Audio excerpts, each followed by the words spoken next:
اللهم إنا نحمدك ونستعينك على الدرس يا ناصر يا نسير انصرنا وصلى الله على محمد النبي الأمي أما بعد وعذاب القبر للكافرين ولبعض عصاة المؤمنين.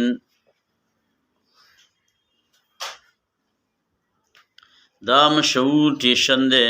شرح العقائد کی عذاب القبر للکافرین. زمونږ په زمانه کې شرقائد به د دې د پورې ویلې و عذاب القبر. ولی هغه زمانه کې دا میبزي او صدرام او هدایت الحکمت خو دا اوس ویلې کېږي، خو دا به ډېر په شرنګ ویلې کېدي. او د شرقائد دا اولنۍ حصه چې ده نو دا ټول د دې حکمتو او د منطقو سره تعلق ساتي. نو په دې کې به بلا تقریرونه کول. ٹھیک ده که نه. مشرف خان چې کیسري ورته وایي زموږ په زمانه کې مشهور شرقائد به ده ویل. مشرف خان چې کیسري ورته دغه کېږي دا ویلی کېږي. تقریر او نوټ دا یې میلاویږي، هغه زمانه کې ما دغه کړی و، دا پیدا کړی. نو سیب علیه رحمت په دې اول سر کې بلا تحقیقات د دې فلسفي دا بیا کول. نو په دې عذاب القبر ته به چې راورسېدل نو دا فاتح سبق به د مصنف په اروا باندې شو. په دې بیا دوا وکړه. دې بیا څه حالان کې د عذاب القبر نه اخوا په دې کې ښایسته عقاید دي. له دې وجې ستاسو خویندو میندو ته چې دې سیب علیه رحمت د عذاب القبر نه شرقائد شامل دي. مخکې ورته لا نشته، عذاب القبر نه د اخر پورې شرقائد هغوی ته شامل دي. دې خوا پوس شرقائد دی چې داسې عبارت کې کړکېچ ډېر نشته دی، نور پکې مباحث ښایسته مباحث دي. ټوله عقیده خو دې خوا چې اعلان شوله. نو زمونږ په عذاب القبر په دې ننني سبق کې دا طریقه ده چې دې کې مبحث سیوا دی. نو لومبۍ ورځ باندې مونږه د عذاب القبر شرقائد عبارت ووایو او سار له په دې باندې خارجي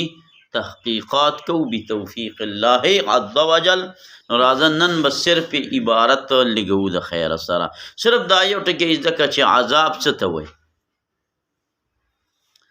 عذاب چې دی نو دا ماخوذ دی د عذوبې نه. عذوبه وی خس و خاشاک. فكما أن العذوبة يكدر وجه الماء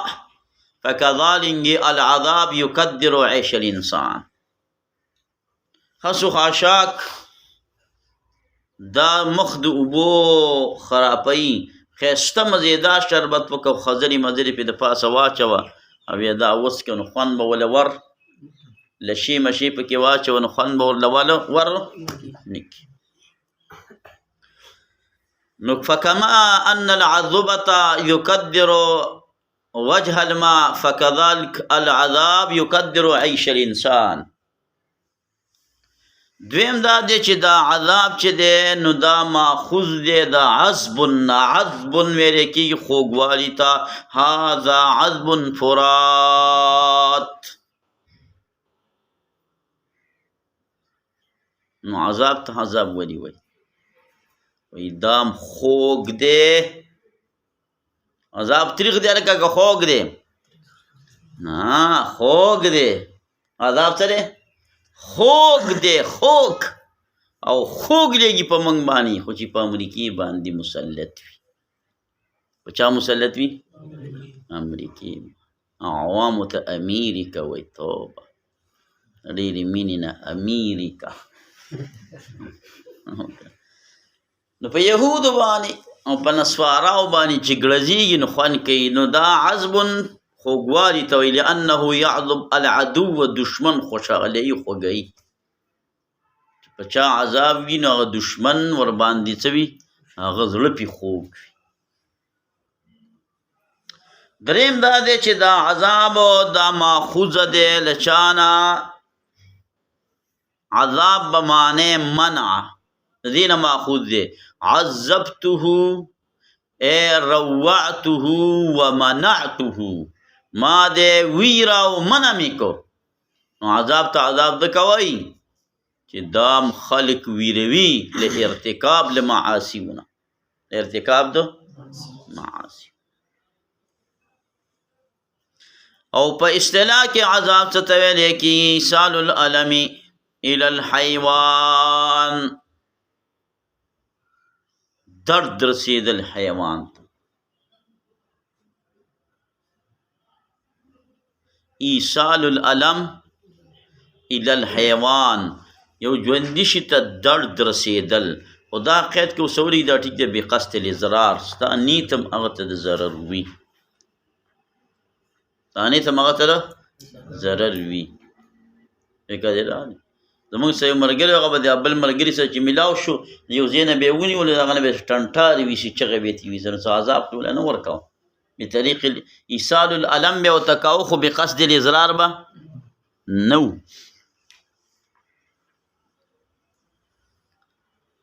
قرآن شریف کې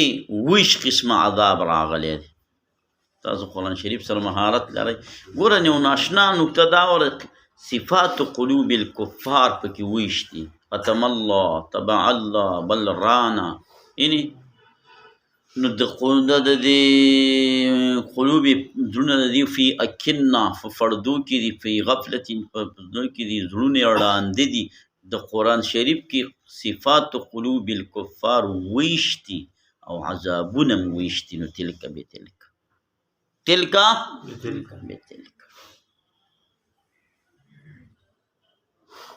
ولهم او د دې دپاره عذاب دی عظیم غټ. ولا يبخلوا شاوتم لهم عذاب عظیم. ومن الناس کې به سوی عذاب علیم. دا ولی د کافرانو کفر چې دی نو هغه ښکاره دی، نو عذاب یې مله ښکاره راوړو عذاب عظیم. دا ښکاره غټ عذاب ته وایي چې هر څوک کیني یو او دونه غټ اور دی، دا چل دی، دا چل دی، دا چل دی، عذاب عظیم. او د منافقانو دا کفر فټ دی، دې دپاره عذاب راوړو علیم دردناک چې په سترګو نه ښکاري او بدن سم درد دی. علیم معنا د درځي، د علیم معنا دو دي. یا دا فعیل وزن دی مبنی للفاعل بمعنا د مؤلم، درد رسون کې، درد رسون کې. دا خو ښکاره خبره ده چې دا عذاب علیم مؤلم دی، درد رسوي چاته چې میلاویږي محذب ته، دې کې اشکال نشته. او دویم دا ده چې دا فعیل وزن دا مبنی للمفعول دی په معنا د مؤلم. نو ترجمه څه شوه؟ اله پارچه دې نه ده کړې سمه. دې عذاب ته درد رسولی شوی دی. نو عذاب ته درد رسول مطلوب دي که هغه معذب ته مطلوب دي؟ نو بیا عذاب ته ریا دړ ورسي یا نه؟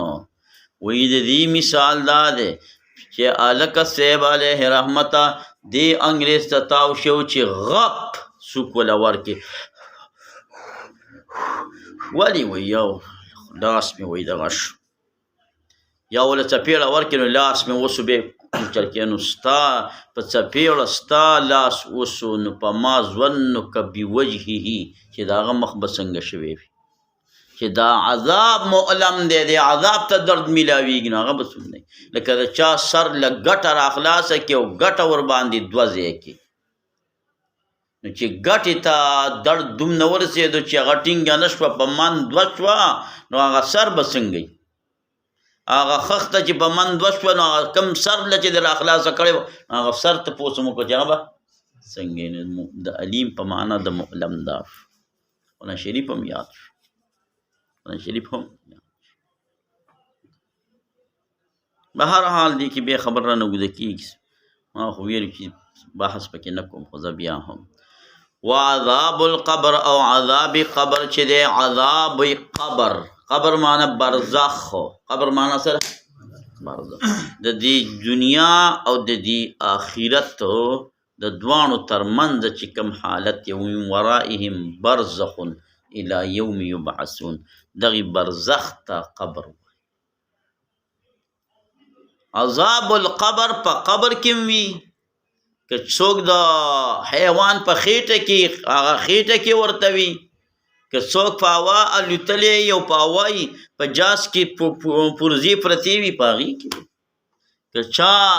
څه شی خوړلی دی هغې کې به وي پروا نه کوي. نو دې ته عذاب القبر وایي د دې مرګ نه مخکې د قیامت د ورځې نه مخکې چې کوم عذاب دی دا عذاب القبر دی. دا روح او جسد دواړو ته دی په دې کې اته مسلکه دي ابد تصار له بیانوم. روح او جسد دواړو ته دی دا زمونږ دا کابرین دی وبند غیت او دا د ټول اهل سنت والجماعت د ائمه اربعه ورې ده. دیوبندیت معنا د حنفیت دا معنا ورلره کړې ده مفتی فرید رحمه الله تعالی. دیوبندیت د دې دویم نوم دی حنفیت. فکر دې راغلی نو دا مسله شوله صاحب علیه رحمته چې دیو خالص احناف دي او سلفو پسې دغه شوي رسېدلي دي او خوا دې خوا اوړي راوړي نه. وعذاب القبر چې دی للکافرین د پاره د ټولو کافرانو لاندې لیکلي چې اللام للاستغراق. الف لام خو په اووه قسمه دي که یو جنسي دي یو استغراقي دي یو وخت خارجي دي یو وخت ذهني دي یو وخت شخصي دي یو وخت متبادلي دي یو وخت څه دي اووه قسمه دي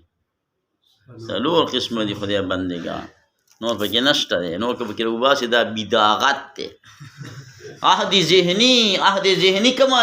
سره لګېږي دا راته وایي دا جنسي سره لګېږي استغراقي سره لګېږي عهد خارجي دا کوم اقسام دي. عهد ذهني د کوم سره لګي دا څلور وړه الف لام حقیقي دي کې غیر حقیقي شته او عهد ذهني د کوم سره لګېږي ها سوي وعذاب القبر عذاب قبر چې دی للکافرین کې الف لام استغراقي دی د کلهم کافرانو لپاره د کلهم کافرانو هغه د جمعې پر چې مړ شي هغه له عذاب نه هغه کافر نه مسلمان دی. یو ملا چې په جذبه کې راغلی تقریر یې کولو چې هلکه جمعې پر وایي خر مري دا د الله د پیغمبر د حدیثو جواب وي. عذاب قبر چې دی للکافرین دا دپاره د ټولو کافرانو ولی بعضې غصات المؤمنین او د بعضې نافرمانو او ګناهګارانو مؤمنانو. دا باس په دې قرینه ده چې للکافرین کې الف لام استغراقي دي ټول کفار مراد دي. هلکه دې ټولو مؤمنانو ته عذاب القبر شته دی؟ نه ټولو ته خو نشته. دې نافرمانو دې ټولو نافرمانو مؤمنانو ته چې دا مؤمنان فاسقان دي نافرمان دي نو دې ټولو نافرمانو مؤمنانو ته عذاب شته؟ وایي نه دې ټولو نافرمانو ته هم نشته. دې دیوال ته واوړه بعضې نافرمانو ځکه بعضې نافرمانه خو دې بخلي. ځکه زه به تاسو ته مبحث چېړم چې عذاب القبر په څه سره منع کېږي هغه کې هغه مسله راغلې وي. ای ګناهګار خو عذاب القبر ورته نو عذاب قبر ټولو مؤمنانو ته هم نشته ټولو ګناهګارانو مؤمنانو ته هم نشته بعضې ګناهګارانو مؤمنانو ته دی. ولی بعضې عصات المؤمنینو خاص که مصنف رحمت الله علیه بعضو لره لأن منهم ځکه بعضې د دیونه لاندې ته لیکلي کالمتوفی فی یوم الجمعه کالمتوفی دې ناکد ته دا ووایه چې دا شرف کالمتوفی یوم الجمعه ورځ د چا باندې د جمعې باندې ناکد دې ولیدو دا حدیث ته اشاره کړې دا به راشي. لأن منهم ځکه بعضې د دیونه من هغه څوک دي لا یرید الله تعالی چې اراده نه لري الله تعالی تعذیب د هغه نو هغه ته به عذاب نه میلاویږي. او چې څنګه عذاب دی نو د قرنګي تنعیم د اهل طاعت په قبر کې به هلکه تنعیم هم میلاویږي. قبر کې به څه میلاویږي؟ تنعیم به میلاویږي. تنعیم څه معنا ده؟ قبر کې ورته ففرشوه من الجنه والبسوه من الجنه نم که نومت العروس د جنت هوا به ورته راځي ورورا ډېرې خبرې اترې به پکې دغه کېږي دا راځي یو روایت دی خو په دې پسې ګرځېدل پکار دي چې را پیدا یي ما کتلي خو چې کم ځای کې دی یا لکه دله به د جنت هغه جینۍ راشي نو بیا به ترې مخ واړئ او وایي ولې ما ته نه ګورې وایي په ښځو ته کتل ممنوع دي وایي خو پردۍ ته ممنوع دي زه خو د تا یم ته زما یي بیا به د هغې په مرۍ کې هار وي نو هار ته به لاس ور واچوي چې لاس ور واچوي نو هغه مرۍ غرض دي شي چې هغه هار به وشلېږي ملغلرو نه به دا میدان ډک شي نو دی به ډېر خفه شي چې هار مې وشله وایي خفه کېږي ولې هار به راټولوو ګپې شپې به ورته ولو نو دا د هار ملغلرې بېلانۍ سرته رسولي چې دې ټیم کې شپېلې ونو پېښه پیسو ونو پېښه پیسو دونه به پرې دا برزخ زندګي زر تېره شي ونو پېښه پیسو او بیا به د قیامت ورځ پرې داسې تېره شي لکه د سات 2 رکعات او بیا به جنت کې خپلې مزې دي کوي وتنعیم اهل الطاعت فی القبر بما فاغبانی چې عالم دی په هغې باندې الله جل جلاله موږ ته نور پته نشته دی چې هر څنګه دی چې خدای ته علم دی چې څنګه تنعیم وله ورکوي و یرید خدای اراده لري هلکه دا امام نصفي مې خوښ کړو په عقاید نصفیه کې دواړه ټکي راوړي عذاب القبر یې هم راوړو تنعیم اهل الطاعت یې هم راوړو ځینې خلکو صرف عذاب القبر ذکر کړی دی په خپلو علم الکلام په کتابونو کې دا تنعیم مسوي ذکر کړی نه دی نو دا ښه دی او چې هغه کومو عالمانو صرف عذاب ذکر کړی دی د هغې وجه دا ده چې دا کم نصوص چې راغلي دي په عذاب کې ډېر راغلي دي په تنعیم کې ډېر کم راغلي دي او بلې وجه دا ده چې عذاب القبر ډېر دی که تنعیم القبر ډېر دی په یو ورځ کې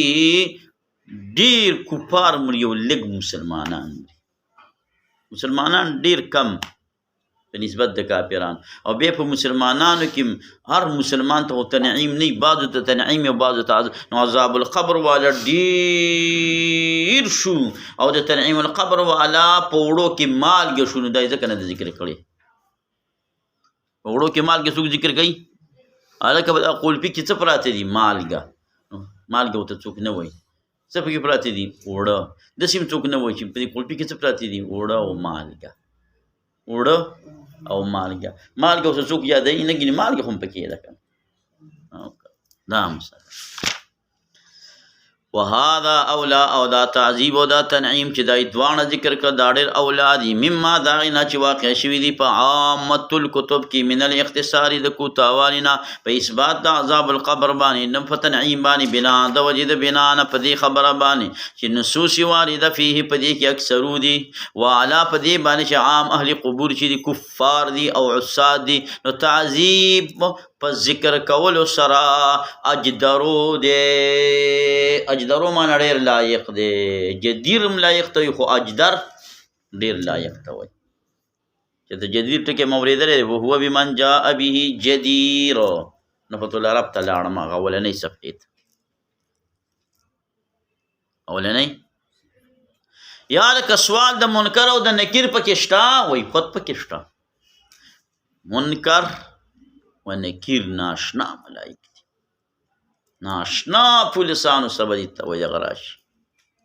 وهما دا دواړه چې دي ملکان ملائک دي داخليږي دا دواړه قبر ته فیسألان العبد تفوس کوي د دغې بنده نه چې دې قبر کې پروت دی په باره د رب د ده کې په باره د دین د ده کې او په باره د نبي د ده کې نو هلکه دا خو اسانه خبر ده وایي دا 3 ټکي به یاد کړو او هلته به جواب ورکړو وایي نه چې دلته دې پر رب عقیده نه وي جوړه نو هلته دا نه شویل چې ربي الله بلکې هغه ټیم کې شیطان راشي چې تا ته ایمان رب وکړه نو شیطان خدای وهلې دغه دی چې تا ته ځان دا کاره کړي د دې ملیکو شاته ولاړې اشاره کوي چې زه ما ورته یاد کړه چې دغه دی فتنة القبر په حدیث کې راغلي چې خدای د فتنة القبر نه موږ بچ کړي فتنة القبر علما وایي چې فتنة القبر دا شیطان دی هلته هم نه پرېږدي خو دا خو هغه سړی خطا کوي چې څوک په دنیا کې خطا کړی چې دنیا کې نه دی خطا کړی نو بیا پروا مروا نه کوي ځکه چې د مرګ نه بعد خو تا ته بیا دغه نه میلاوي ګمراهي نه میلاوي خو دا هغه چې په دې دنیا کې په دې ژوند یې ګمراه کړی دی نو هغه به ورته بیا هلته دقه وایي او د دین په باب تپوس کوي نه که دین چې دلته دین اسلام ته دین ویلی دی نو بیا به هلته نه خطا کېږي د نبي په حقله باندې محمد رسول الله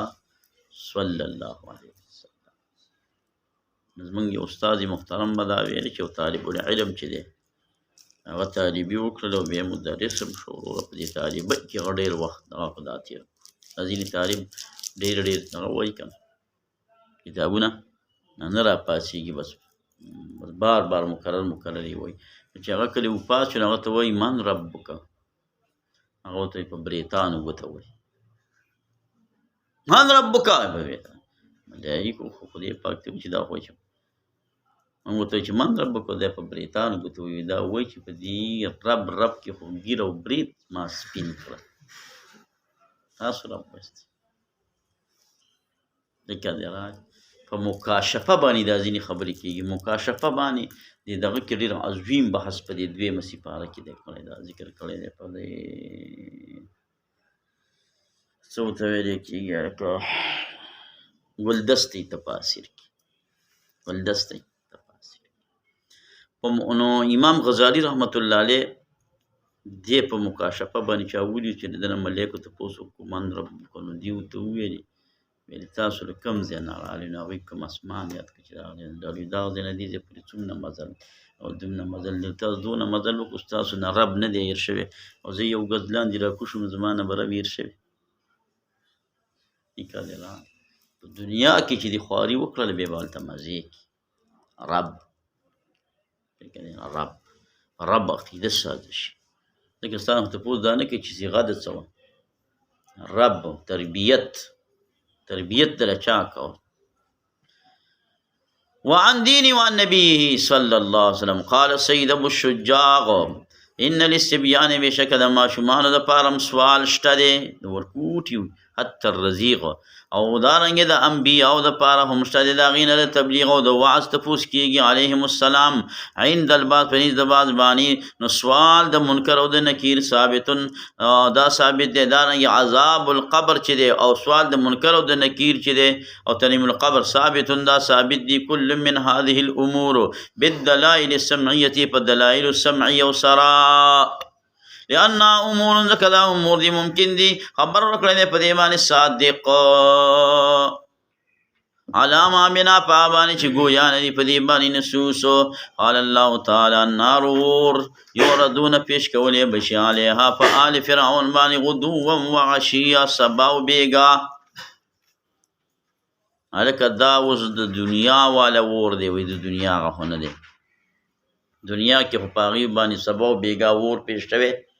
نه دی دا بالکه د اخرت والا اور یادوي د جهنم وینا و یوم تقوم الساعه اپې عطف کړی د هغه بیل دی نو پته ولګېده چې دا برزخي اور دی دا کوم اور دی و یوم تقوم الساعة نو یقالو او به ویلی شي دا پکې مقدر دی یقالو او به ویلی شي چې ادخلو تاسو داخل کوي آل فرعون لره اشد العذاب اشد سخ عذاب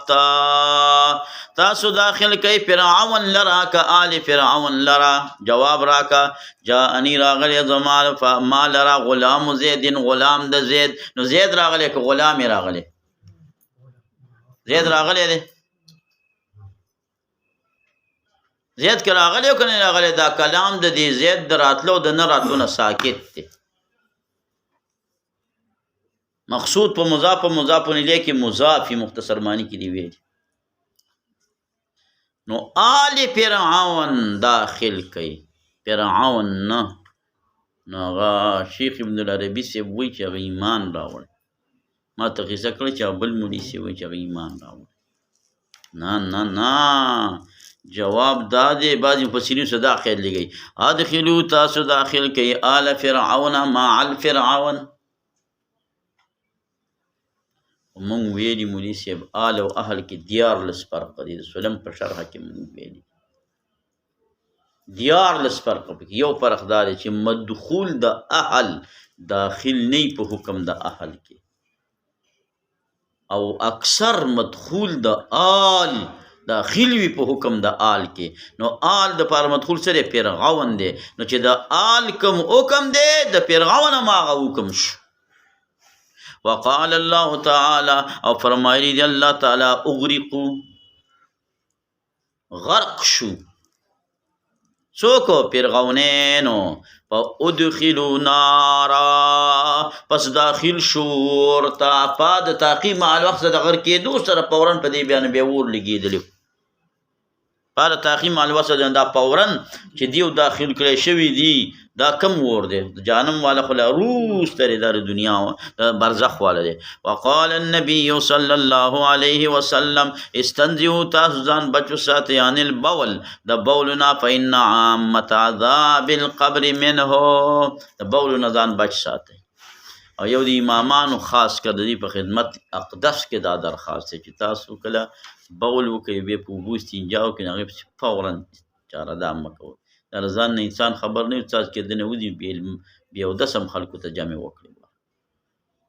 ګرم راغلی تاسو دا تجربه وکړئ چې تاسو یو ځای کې بول وکئ او په لوټه باندې بیا تاسو استنجا وکئ او چې وم کړل نو بیا داسې نیم منټ بعد چې وګرځېدلی سي نیم منټ بعد د هغې نه ځان تاسو وګورئ پس پته به تاسو ته ولګي چې آیا څه ستاسو څخه خارج شوي دي یا نه دي که نه یې خارج شوي نو بیا خو تاسو مثانه بلکل 100% ده نو بیا که ته په اوبو استنجا کې او فورن پسې چاره دام کې خیر او نور د دې ټولو خلکو دلته بول وکړي او په بولو پسې استنجا بالما وکړي او راشي دغه ځای کې چاره دام وکړي او لازلي په دغه غسل خانه کې وکړي بیا چې دی رکوع سجدې ته کته کېږي نو دنه څاڅکې کېږي منځونه هم تباه او برباد کړه فإن عامة عذاب القبر منه